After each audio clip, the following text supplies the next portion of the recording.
नमस्कार मेरे शेर और सहेलियों, स्वागत करता हूं आपके अपने YouTube चैनल पर। प्यारे साथियों, आपके इस परिवार में आपका दिल खोल के स्वागत करता हूं।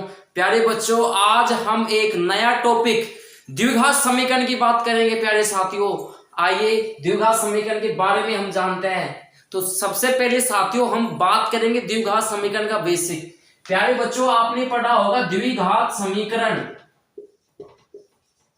द्वि यानी दो, घात यानी घात। समीकरण का मतलब आपने पढ़ा है बराबर का चिन्ह हो, यदि एलएचएस और आरएचएस आपका बराबर होता है वो आपका समीकरण होता है। तो समीकरण का यदि हम द्विघात समीकरण का मानक रूप की बात करें, साथियों आपको ध्यान रखना है द्विघात समीकरण का मानक रूप क्या होता है। तो द्विघात समीकरण का मानक रूप होता है A X square plus B X plus C बराबर 0। यहाँ पे एक्स स्क्वायर का गुणांक ए है, x का गुणांक b है और अचर पद कितना है c। यहाँ पे जो आपका a, b और c है यह आपकी वास्तविक संख्याएं हैं। कौन सी संख्याएं साथियों? ये वास्तविक संख्याएं हैं ये। इसके बाद साथियों ये आपका द्विघात समीकरण का मानक रूप है। तो यदि आप यहाँ पे जो आपका चर पद है, इस चर की यदि अधिकतम घात कितनी हो 2, तो वो आपका द्विघात समीकरण कहलाता है। तो साथियों बात करते हैं, तो आपका पहला क्वेश्चन की बात करते हैं। पहला क्वेश्चन आपको दिया गया है कि ये जो आपको नीचे दो दिए गए हैं, आपको इनकी आपको जांच करनी है कि क्या ये द्विघात समीकरण है या नहीं। तो द्विघात समीकरण के लिए साथियों आपको A X square plus B X plus C बराबर 0 से इनकी तुलना करनी है। देखिए साथियों कैसे करेंगे आप सबसे पहले इनको आप सरल करेंगे। क्या करें इनको आप? सरल कैसे साथियों? एक्स प्लस 1 का होल स्क्वायर। आपने एक सरल समीकरण पढ़ी होगी ए प्लस बी का होल स्क्वायर। कैसे खुलती है ये? ए का स्क्वायर प्लस बी का स्क्वायर प्लस 2ab। पहली संख्या का स्क्वायर कर दो, दूसरी का स्क्वायर कर दो और दोनों को प्लस का चिन्ह लगा के दोनों को 2ab 2 से गुना कर दो आप। तो ये आपकी सरल समीकरण है। ये कुछ इस प्रकार, ये वाला आपके इस प्रकार खुलेगा। कैसे साथियों? a का मान यहाँ पे x है, b का मान यहाँ पे 1 है। हल करते हैं साथियों। a का स्क्वायर, प्यारे साथियों a का वर्ग कितना है? यहाँ पे a का मान कितना है? यहाँ x। तो x का क्या करना है? स्क्वायर। तो x का स्क्वायर प्लस b का मान कितना है साथियों? b का मान कितना है? यहाँ पे 1। तो 1 के क्या हो रहा है यहाँ पे? 1 का स्क्वायर प्लस 2 अपना ऐसे की ऐसे इंटू, प्यारे साथियों कोई चिन्ह नहीं है, इसका मतलब गुणा का चिन्ह है यहाँ पे। तो a का मान कितना है? a का मान आपके पास x इंटू b का मान साथियों कितना है? 1। आगे साथियों आगे हल करते हैं। थोड़ा इसको मैं हटा देता हूं यहां से। इसके बाद साथियों यहाँ पे बराबर का चिन्ह आगे, तो बराबर लगा दीजिए। 2 को फिर इस पूरे ब्रैकेट को, इस 2 से इस पूरे ब्रैकेट को गुणा करना है। तो 2 को इससे गुणा करूंगा आपकी, तो 2x। 2 को मैं इससे गुणा करूंगा माइनस 2 को 3 से गुणा करूंगा, 3 दूनी 6। तो कितना आया आपके पास? यह आया। आगे इसको हल करते हैं साथियों। x का वर्ग कितना होता है? एक्स स्क्वायर प्लस 1 का वर्ग साथियों 1 होता है प्लस 2 को x से गुणा करेंगे तो 2x, 1 से गुणा करेंगे तो 2x आएगा बराबर यहाँ पे 2x माइनस का 6। अब साथियों आपके पास यहाँ पे 2 पक्ष है, तो 2 पक्ष के क्या करोगे आप? दोनों को आप एक ही पक्ष में कर लोगे। तो इसके लिए आप इधर के इन दोनों पक्षों को इधर लेके आएंगे। आप चाहे साथियों, आप चाहे तो ये प्लस का 2x है, ये प्लस का 2x है, यहाँ पे भी आप इसको काट सकते हो क्योंकि ये प्लस का है, ये प्लस का है, अंदर आएगा तो ये माइनस को आएगा, ये माइनस का, ये प्लस का, ये माइनस का, दोनों कट जाएंगे। तो साथियों हल करते हैं इसको। तो एक्स स्क्वायर प्लस का 1 प्लस का 2x, ये अंदर आएगा तो माइनस का, ये अंदर आएगा तो प्लस का, इधर क्या बचेगा आपके 0। प्यारे साथियों दोनों यहाँ पे आपके कट जाएंगे, 1 प्लस का 1 माइनस का। आगे साथियों यहाँ पे 6 और 1 7, तो एक्स स्क्वायर प्लस का 7 बराबर 0। अब बताइए साथियों ये जो आपका है यह ए एक्स स्क्वायर प्लस का बी एक्स प्लस सी बराबर 0 के रूप का है, के रूप का है। अतः यह द्विघात समीकरण होगा। अतः यह क्या होगा? आपका द्विघात समीकरण। छापिए साथियों। प्यारे बच्चों अगला क्वेश्चन दिया गया है आपको x माइनस 2, ये इससे गुणा है, ये इससे गुणा है यहाँ पे। तो इस क्वेश्चन को करने के लिए साथियों आपको इन दोनों को गुणा करना है, इधर इन दोनों को गुणा करना है। गुणा कैसे करते हैं साथियों सीखते हैं। तो सबसे पहले गुणा करने के लिए आपको यहाँ से एक टर्म लेनी है। ये आपको जो पहला पद लेंगे आप, इस पद को आप इस पूरे ब्रैकेट से गुणा करोगे आप। फिर आपको जो भी यहाँ सेकंड पद है -2, इसको फिर इस पूरे से गुणा करेंगे आप। कैसे साथियों देखिए आप, जो यहाँ पे x है पहला पद उसको लिख लीजिए आप, इसको आप इस पूरे से गुणा करेंगे तो उस पूरे को लिख लीजिए ऐसे की ऐसे। सेम इसी प्रकार आपके -2 को आप -2, ये भी इस पूरे से गुणा होगा तो x + 1, आगे क्या है बराबर। सेम इसी प्रकार यहाँ पे x आपका इस दोनों से गुणा होएगा तो x को x + 3 से क्या करेंगे आप गुणा। आगे कितना है साथियों -1, ये इस पूरे से गुणा होएगा तो x + 3। साथियों गुणा करते हैं, आपको पता होगा यदि आधार समान हो, आप लोग गुणा कर रहे हो तो घातों को जोड़ना है। आपको क्या करना है, आपको घातों को जोड़ना है। यहाँ पे x है, यहाँ पे x है, इसकी घात 1 है, इसकी घात 1 है, तो एक घात एक घात कितनी घात हो गई 2। तो यहाँ पे x², x को आप लोग 1 से गुणा करोगे तो कितना आएगा आपका प्लस का x। -2 को आप x से गुणा करेंगे -2x, -2 को आप 1 से गुणा करेंगे -2 बराबर। x को x से गुणा करेंगे x² प्लस के 3x को +3 को x से गुणा करेंगे तो 3x, -1 को x से गुणा करेंगे तो -x, -1 को 3 से गुणा करेंगे -3। प्यारे साथियों आपको दिखाई दे रहा होगा यहाँ पे, यह आपका प्लस का x² है, ये भी प्लस का x² है, दोनों समान है, दोनों यहाँ पे कट जाएंगे। क्यों कटे हैं आपको समझ में आ गया होगा। प्यारे साथियों यदि ये भी प्लस का है, इधर वाला भी प्लस का हो तो कटता है, क्योंकि साथियों ये जब अंदर आएगा तो ये किसका होता है माइनस का, ये प्लस का और ये माइनस का, तो किसका होता है दोनों कट जाते हैं। हल करते हैं साथियों आगे इनको हम। तो आपके पास क्या बचा है यहाँ पे 2 में से आपका 1 माइनस करेंगे, ये -2 है, ये प्लस का 1 है, तो 2 में से 1 जाएगा तो कितना बचेगा -x। यहाँ पे कितना है -2। प्यारे साथियों यहाँ पे भी हल करते हैं हम। तो 3 में से 1 माइनस जाएगा तो 2x -3। आगे साथियों अब आप लोग इन दोनों को आप लोग इधर ले जाओ आप, क्योंकि प्यारे बच्चों इसको आप इधर लेके जाएंगे आप, तो यहाँ से क्या है आपके पास 2x -3, ये अंदर आएगा तो किसका हो जाएगा प्लस का, ये अंदर आएगा तो किसका हो जाएगा प्लस का बराबर में। इधर क्या बचेगा आपके 0, 2 आपके प्लस का है, 1 आपके प्लस का है, तो 2 और 1 3x, -3 और प्लस का 2, तो 3 में से -3 में से 2 करेंगे तो -1, -3 और प्लस का 2 घटाएंगे तो 3 में से 2 जाएगा तो कितना बचेगा 1 बराबर में 0।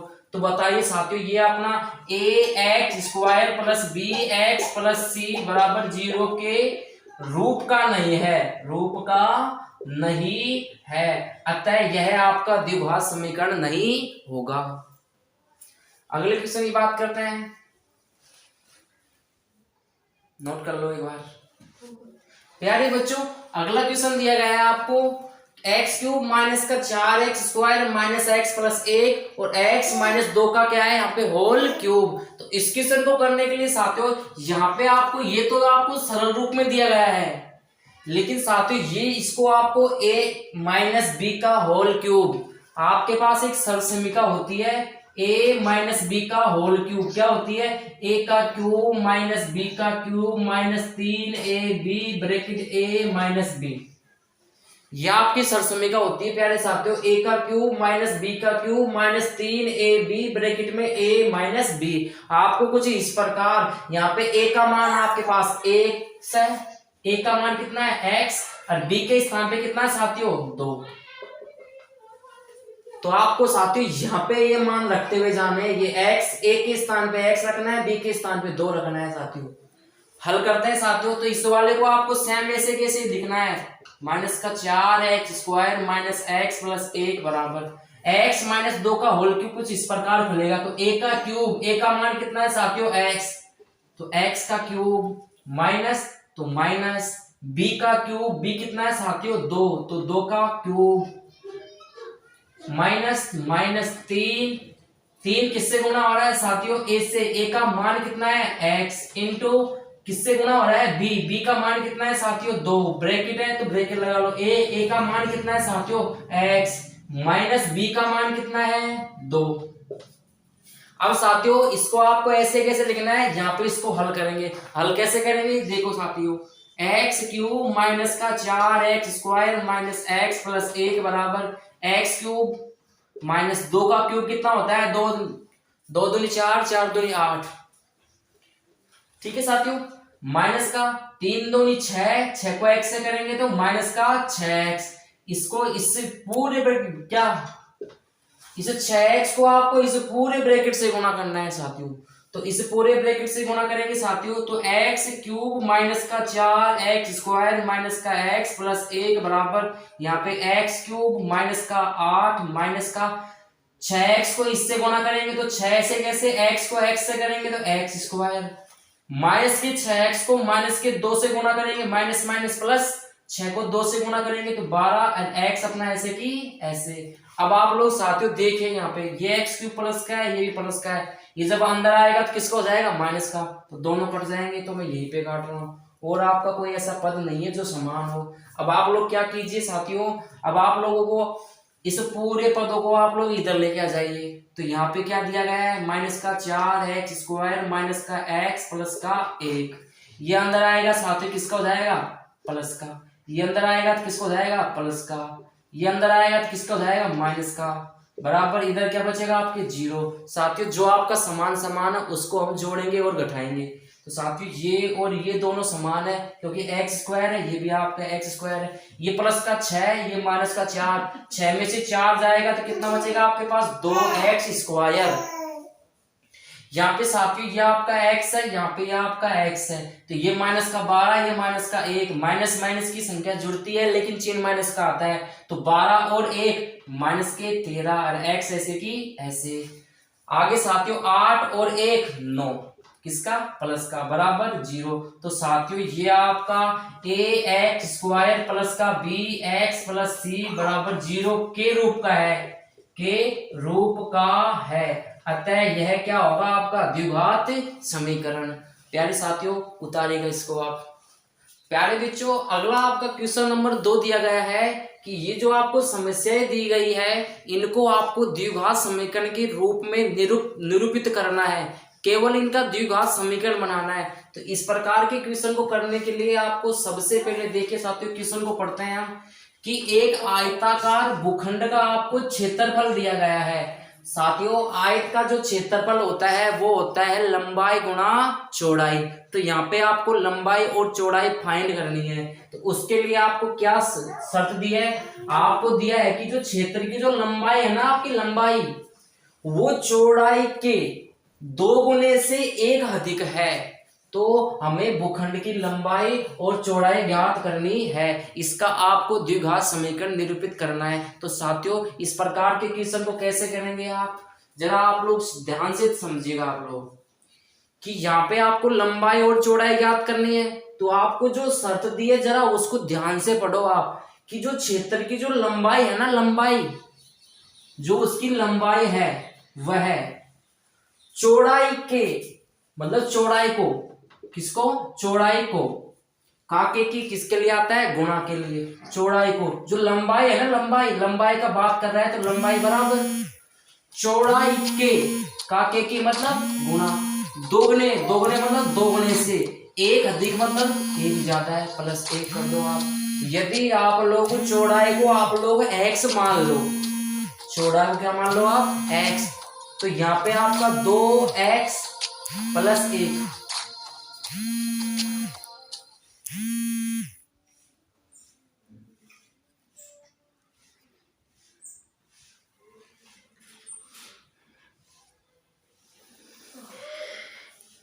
काले काले से कर माई।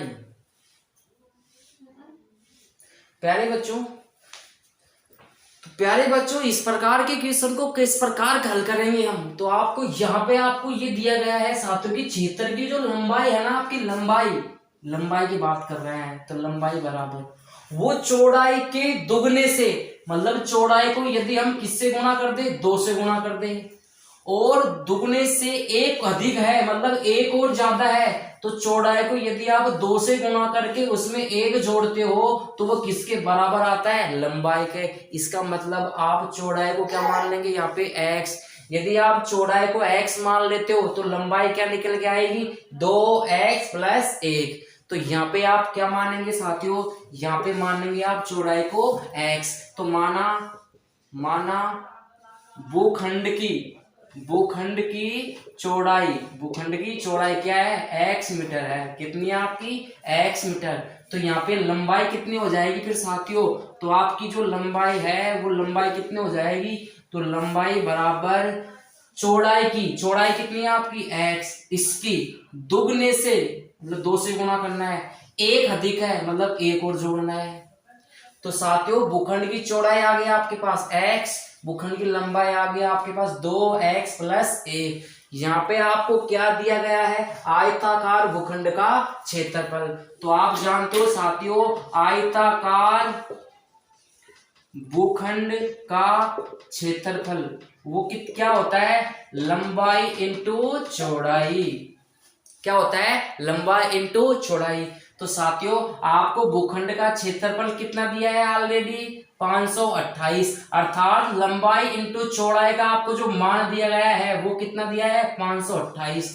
तो साथियों यहाँ पे हल करते हैं हम। तो लंबाई कितनी दी आपको, लंबाई है 2x + 1 गुना किससे हो रहा है, चौड़ाई कितनी दी है साथियों आपको, x बराबर इसका जो मान दिया गया है क्वेश्चन में वो कितना दिया है, 528। आ गया समझ में साथियों, आपको लंबाई का मान दिया है 2x + 1 आपने माना है, चौड़ाई आपने x मानी है, इन दोनों का गुणनफल क्या होता है आपका क्षेत्रफल, वो कितना दिया आपको 528। तो बराबर करके 528 लिखना है।